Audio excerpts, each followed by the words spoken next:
And hello everyone, Miami CEO Indiana here, going to do a quick review on the Cook's Essentials 1 cup coffee maker. This is the owner's manual here. Model number is CM-111.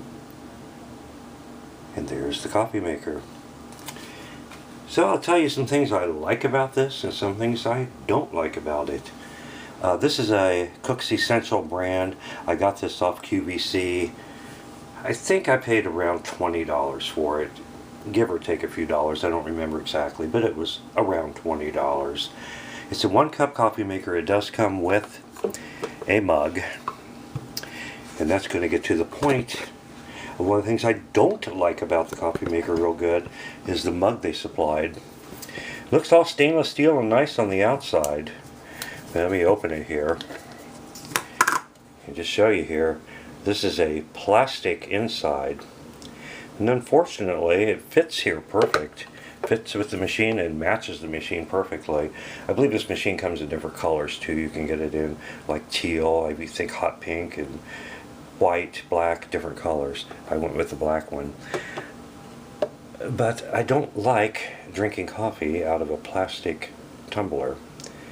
It gives it like a plastic taste. So I actually don't use the tumbler it came with.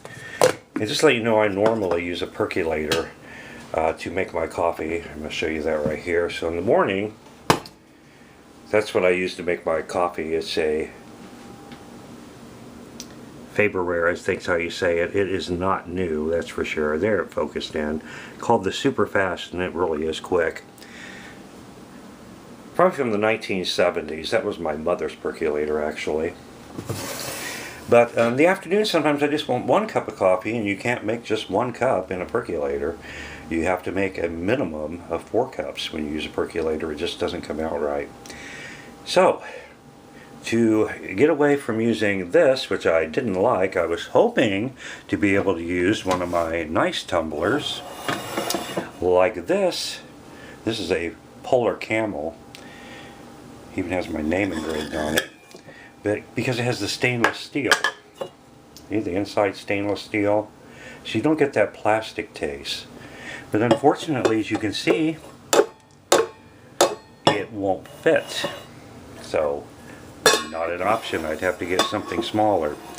So what I end up using to make my coffee in this is a large coffee mug. One of those little kitty cats on it. That was actually a gift from my sister. And my sister gave me this on my birthday last September. Also, sometimes that wouldn't have to be dirty. I have other cups like this. So large ceramic cups which easily do fit under. Now, if you wanted to make a small cup of coffee, say like in a cup like this is just this is what you call a regular coffee cup, 6 ounce. That's a regular coffee cup size. Not my size, but that's what they call a regular coffee cup size. It will fit under there as you see, but look at the gap between where the water's going to come out and the cup. Unfortunately, what happens when the water comes out, it splashes over. So these are actually not a good option. You really need to use something larger like this that's up closer to where the water comes out, and it will not splash over. I don't have problems using this cup splashing over. So one of the things I didn't like is the tumbler that came with it. That, because it looks great from the outside, but don't like the plastic inside. It's very basic machine. You put your water and coffee in, and there's the on-off button right there. So we'll open up the machine here. It does come with a permanent filter. You're going to see some stains because I have used this quite a bit. And then it has a little basket that the filter comes in. Now if you want to use this for like pods, like K-cups, you can't. So it does not work in that application. This is for using your own ground coffee, which I have ground there. I just ground me up 3 tablespoons of coffee. That's what I like to use for 1 cup. I didn't grind it on the video because it's so loud, but I do want to, hopefully you can see that, try to get in the light there. You can see I have a pretty good rough grind. In other words, it's really not real fine like making espresso. You want it that way when you use these kind of filters, or you'll have little particles of the grounds going through. So I just dump that in. That's all you do there. And I always give it a little shake and tap just to kind of level the grinds off. Just kind of give it a little tap like that. And then put your water in the reservoir, which brings me to the next point I really don't like about this. I'll even try to tilt that. Let me take the cup off. It's hard to see. Yeah, it's hard to see even without being on camera. It's very hard to see in there. And there's a little tabs over here for the measurements. Almost impossible to see. So you just kind of have to know, either by filling up your coffee cup with water, pouring it back into the reservoir to make sure you have the right amount, or after you do it, then you will know how much water it takes. I'm going to be using a bottled water here. I'll put you down here just a second so I can take the cap off my water. So make sure you do use good water when you make coffee in any machine. I'm actually using bottled water here, and this is spring water. You simply pour it in the back of the machine here, and I know that I can put almost the full bottle, but not quite. And that's about right there. So what I did is I put in almost the full bottle, but you see, not quite. I know that's the right amount for the cup I'm using, just by trial and error. And then you just simply turn the machine on, the blue light comes on, and the brewing process starts. It takes approximately 3 minutes from the time you start the machine to the time your coffee is complete. Now, if you wanted, like if you had 2 people and you wanted to make a second cup, here's another issue we have here. You're going to have to wait for the coffee maker to cool down for at least, they recommend at least 5 to 10 minutes, but a few minutes anyhow, or when you open this lid, it'll throw steam at you. So yeah, 2 cups in a row is going to have a little downtime between it. I'm going to let you see how fast the water is going to come out, and also see that we may have a little splashing on the side of the cup, but it's not going to go over. But if you use a real small cup, it will splash over some. You see it's pretty quiet too. It does make a little noise, but really not that much. I will say it does make very, very hot coffee, which is a really good thing. Because I do like really hot coffee. A percolator like that I showed you makes very hot coffee. Hotter than even this machine does.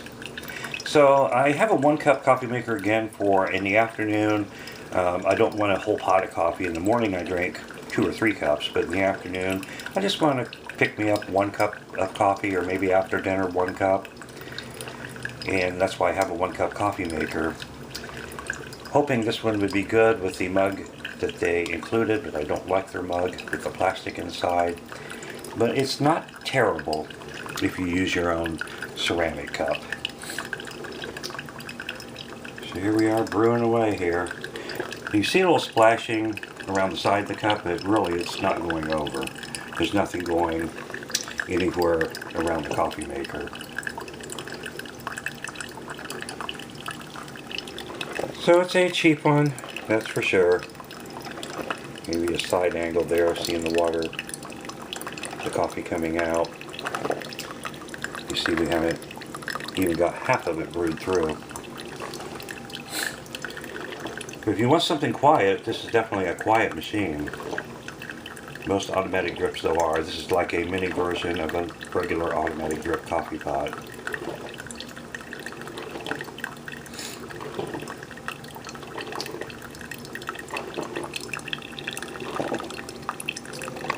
There, we're starting to see coffee come up. Now, one feature I do like about this one and the other 1 cup coffee makers I've had is when the brewing cycle ends, this machine will automatically turn itself off. You see the blue light there, that means the coffee maker's making coffee.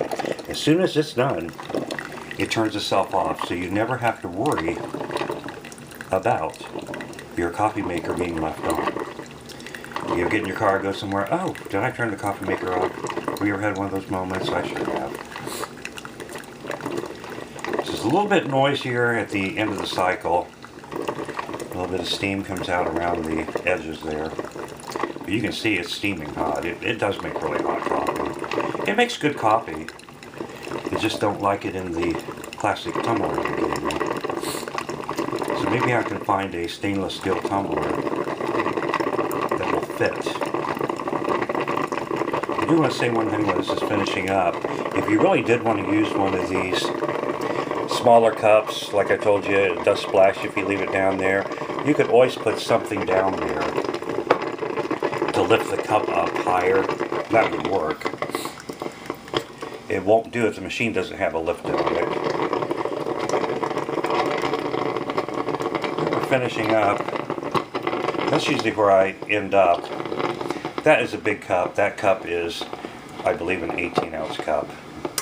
So I usually don't make it all the way to the top. And I don't like my coffee all the way to the top either. Trying to carry it through the house, like to my home office or in the living room to watch TV, I don't like it spilling all over. Okay, see what happened here. The light is off, so it automatically will turn itself off. So I do like that feature as well. So overall, for the money, I don't think it's a bad product. I would not suggest using the tumbler that comes with it because for the fact it's made of plastic inside and it makes the coffee kind of taste like plastic. Other than that, using your own ceramic cup, as long as you use a large cup, use a small one and lift it up, you'd be fine. So that's my quick review of the Cook's Essentials, again model number CM111 coffee maker that I got from QVC. Till next time, I hope you're having a great day. Stay safe, everyone. We'll talk to you next time. So long.